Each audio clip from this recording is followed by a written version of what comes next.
외전 포커스 배종찬 인사이트 K 소장과 함께합니다. 어서 오세요. 안녕하십니까? 예, 윤석열 대통령 국정 지지도에 대한 여론 흐름부터 한번 짚어보겠습니다. 매주 여론조사 실시하는 리얼미터가 오늘 발표한 결과죠? 그렇습니다. 안 좋습니다. 최근 들어서 윤석열 대통령 하향세를 보이고 있습니다. 예. 리얼미터가 미디어 트리뷴의 의뢰를 받아서 이제 실시한 조사인데 지난주 월요일부터 금요일까지 예. 실시한 조사 결과를 보면 윤석열 대통령에 대해서 잘하고 있다는 긍정평가 36.9%로 직전 조사보다 2.4%포인트 하락했습니다. 예. 그러니까 지금 1월 한 중순께부터는 계속해서 대통령의 지지율이 내려가는 추세로 나타나고 있고요. 예. 잘 못하고 있다는 부정평가는 60.3%로 60% 선을 넘어섰습니다. 예. 대체로 이제 지지율을 끌어내린 원인 우리가 예. 3주 전, 2주 전인가요? 우리 이 시간을 통해서 분석해 드릴 때는 난방비다. 예. 이런 말씀 드렸는데 그러셨죠. 난방비가 주는 제한은 이 외부 요인이기 때문에 제한적이거든요. 네. 그러니까 윤석열 대통령의 긍정평가가 올라가고 있었는데 이렇게 내려가는 데는 결정적으로 내용을 볼 필요가 있다. 예. 그러니까 윤석열 대통령의 핵심 지지 기반 그러면 뭡니까? 이제 우리 시청자분들은 대체로 이제 네. 자연스럽게 안겨져 있었어요. 대륙주, 대구 경북 60대 그리고 주부청이거든요. 예. 이들조차도 흔들리는 이슈가 뭘까? 그 내부 이슈입니다. 국힘 전당대회 갈등과 파장 예. 이 부분 때문에 지지율이 내려가는데 여기에다가 이번 총선 다가오는 총선의 핵심 지역입니다. 서울, 충청, PK 지역에서도 일부 흔들리는 지지율 파장이 있는 결과로 예. 나타났습니다. 그러니까 이 간단치가 않습니다. 왜냐하면 우리가 총선을 이야기할 때는 또 선거를 이야기할 때는 대통령 선거를 제외하고는요. 네. 대통령 지지율이 백리란다.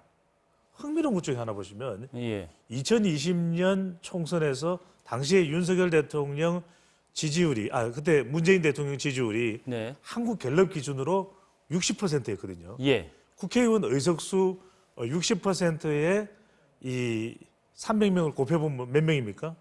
180석이죠. 180석이 결과였죠. 지금 윤석열 대통령 지지율에 300명을 곱하면 어떻게 될까요?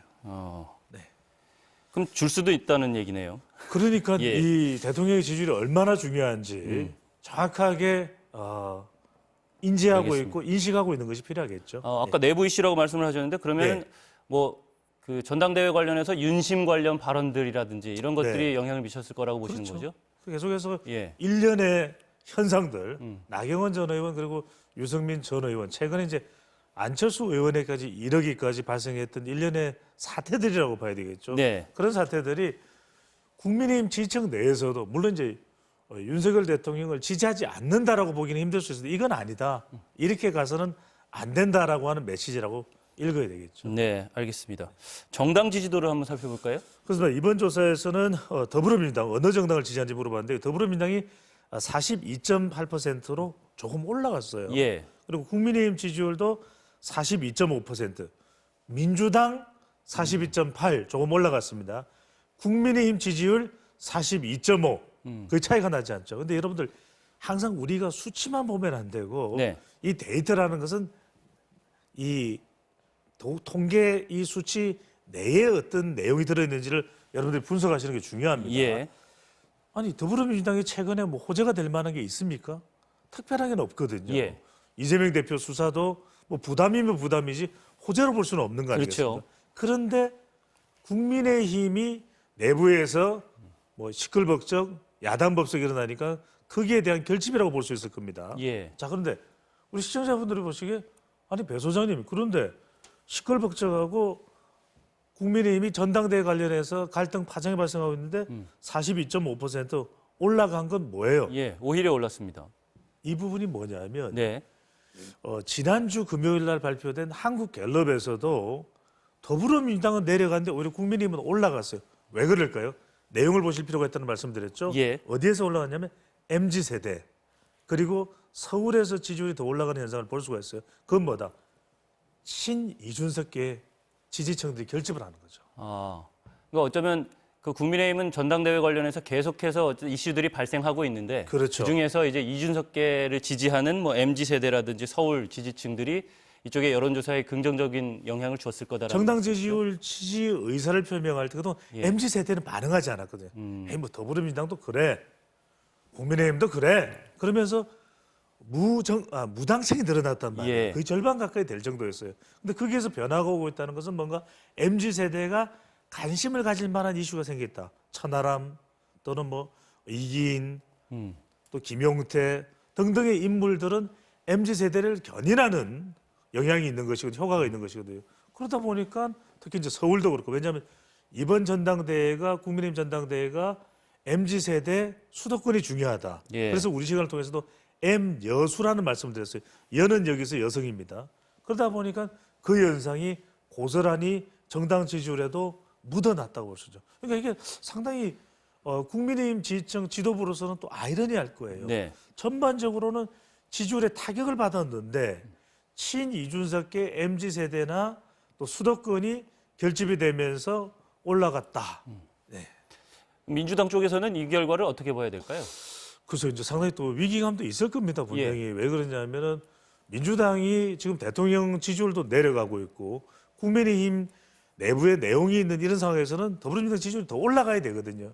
결과적으로는 잠시 있다가 이 설명을 추가적으로 드리겠습니다만 예. 구체적으로 심층적으로 드리겠습니다만 그만큼 지금 중도층이 들어오지는 추가적으로 흡수되지는 않고 있는 것에 대한 고민이 있는 거죠. 그러니까 이번 정당 지지율이 소폭 조금 올라간 것도 국민의힘 내부의 변화라기보다는 국민의힘 이 파장에 따른 반사 이익을 얻어간 것이다. 이렇게 이제 해석이 되는 것이죠. 네. 근데 민주당 조정식 사무총장은 어제 지금 민주당은 높고 안정적인 지지율을 유지하고 있다 이렇게 주장을 한 바 있습니다. 네. 이 부분에 대해서 설명해 주시죠. 이제 그렇게 이제 하는 이유는 일단은 자기 결집이 필요하겠죠. 이런 조정식 정책위 사무총장의 발언은 다분히 이제 당내 수습 차원이라고 봐요. 왜냐하면 어쨌거나 저쨌거나 간에 이재명 대표가 계속해서 검찰 수사를 받고 있는 것은 부담스러운 일입니다. 네. 그거는 이상민 장관 탄핵이나 김건희 특검과는 또 무관하다고 봐야 되겠죠. 좀 차별적으로 봐야 되겠죠. 예. 그런데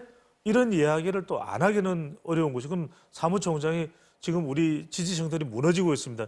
이렇게 표현할 수는 없는 거 아니겠습니까? 그러니까 총선도 있고 그만큼 지금 장애 집회를 한다든지 또는 이상민 장관 탄핵 가결까지 간 이 민주당의 이유는 적어도 지지층은 결집해야 될 거 아니겠습니까? 예. 선거에서는 그게 기본이니까. 그러니까 이른바 지금 민주당의 고민과 속 사정을 네 글자로 요약을 해보면 민결 중탈이죠.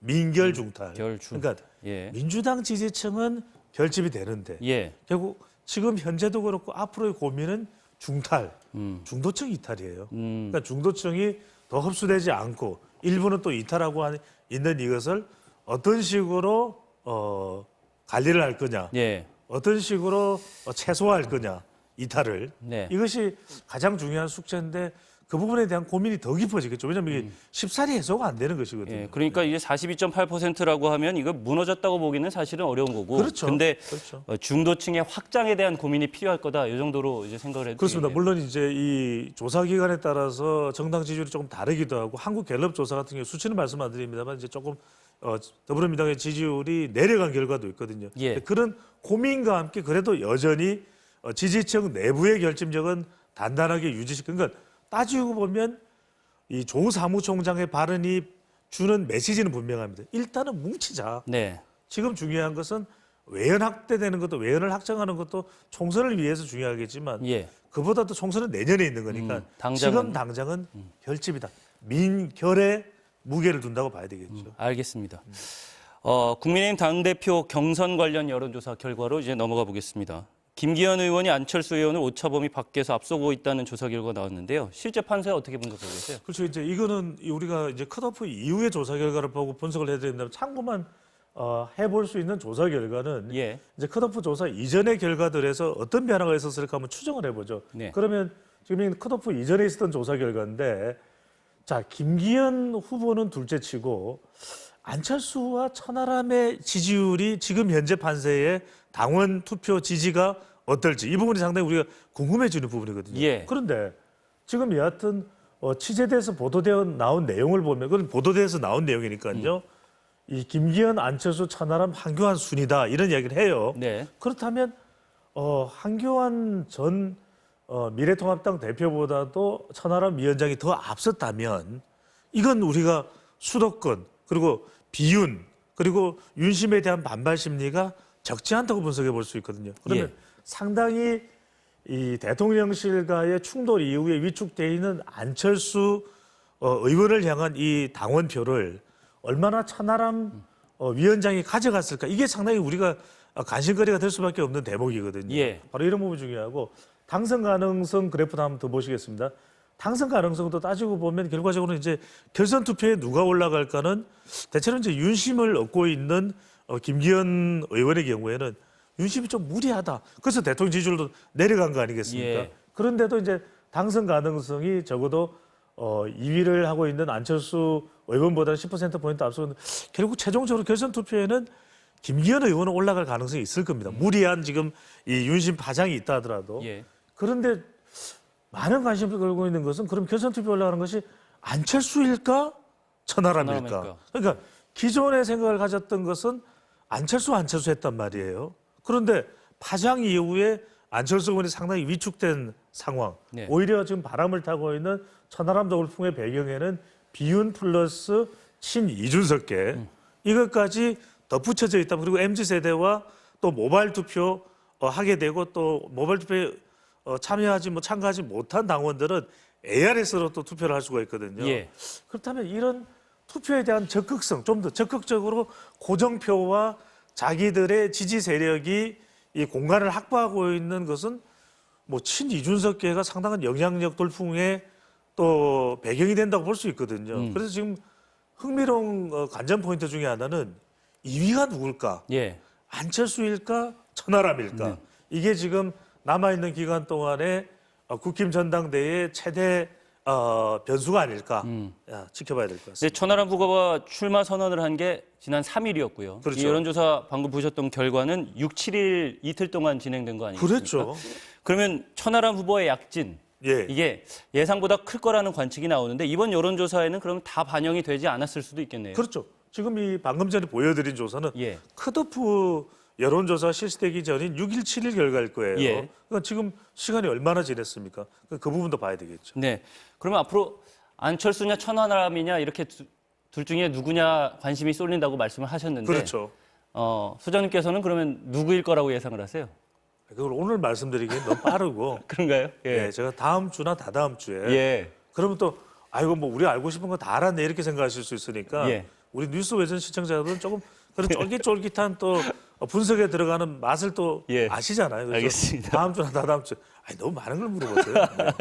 알겠습니다. 기대감을 심어주시기 위해서 예. 잠깐 유보하신 걸로 알겠습니다. 자, 요즘 화제를 모으는 현안이 있습니다. 네. 그 노인 연령 기준, 요거에 대한 국민들의 노후 생활에 대한 인식 조사가 있었다고요? 그렇습니다. 네. 저희 이 조사 결과를 보시면 상당히 이제 좀 변화가 필요할 수밖에 없겠구나. 그래서 65세인 노인 연령을 좀 70세로 상향하자. 예. 이 노인 연령 기준 상향에 대해서 찬성 의견이 60%로 압도적입니다. 실제로 연령대가 높은 데에서도 그런 의견을 지금 가지고 있거든요. 예. 특히 젊은 세대들은 더 높고 좀 이제는 변화할 시점이 됐다. 이렇게 인식해 볼 수 있을 테고 노후 생계는 스스로 본인 스스로 돌봐야 된다가 60%. 상당히 또 이 부분도 이게 예. 젊은 세대들에게 부담이 돼서는 안 된다라는 의견. 이건 전체 연령대에게 물어본 겁니다. 노후 생계 유지가 상당히 불안하다. 이건 실제로 연령대가 높은 데에서 생계 유지가 불안하다는 비율은 더 높게 나타났거든요. 예. 근데 중요한 건 국민연금 기금 고갈에 대한 걱정도 상당히 높습니다. 그러니까 지금 총체적으로 뭔가 우리가 이 고령화 사회에 대한 대비 그리고 실제적으로 지금 공공요금이 들어가는 거 교통요금뿐만이 아닙니다. 무임승차 관련된 이런 부분들을 종합적으로 이제는 판단을 해야 될 시점에 와 있다. 네. 더 이상 우리가 시간을 지체해서는 안 된다라고 봐야 되겠죠. 예. 이게 이 결과 자체가 예. 뭐 노인 모임 승차의 기준이라든지 그렇죠. 아니면 노인복지 기준 연령이라든지 이런 제도와 직접적으로 또 연관이 지을 수 있는 것 같은데 그렇습니다. 이 조사 결과가 직접 제도에 영향을 미칠 수도 있을까요? 저는 영향을 미친다고 봅니다. 이제 예. 좀 변화할 수밖에 없어요. 당장 지금 대구 같은 경우에도 하반기에 개편하는 교통요금 체계에 반영을 하겠다 이런 이야기가 나오고 있거든요. 예. 결과적으로는 이걸 뭐 선거나 정치적 고려를 하게 되면 못 바꿀 거예요. 이제는 재정적인 부분 그리고 또 우리가 미래의 고령화 사회에 대한 변화되는 환경 부분을 감안해서 더 이상 지체해서는 안 되겠죠. 이걸 우왕좌왕 자고우면할 때는 아닌 결과가 나왔다라고 네. 봐야 되겠습니다. 근데 노후의 생계 유지가 불안하다고 생각을 하면서도 또 노인들이 스스로 생계는 또 챙겨야 된다 이런 여론조사 결과가 나왔다고 하니까 그렇습니다. 상당히 이중적이거든요. 예, 예. 그래서 우리가 고령화 사회에 대한 부분이 무엇보다도 저출산만큼이나 중요한 것이겠죠. 그래서 이 사회적 안전망을 어떤 식으로 좀 더 보장할 수 있을지 예. 이 부분도 잘 챙겨야 됩니다. 그렇죠. 고령화 사회로 가고 있다는 건 뭐 명백한 사실이니까요. 아유, 지금 뭐 피할 수 없는 사실이죠. 네, 알겠습니다. 오늘 말씀 잘 들었습니다. 맞습니다. 감사합니다. 배종찬 인사이트 K 소장이었습니다.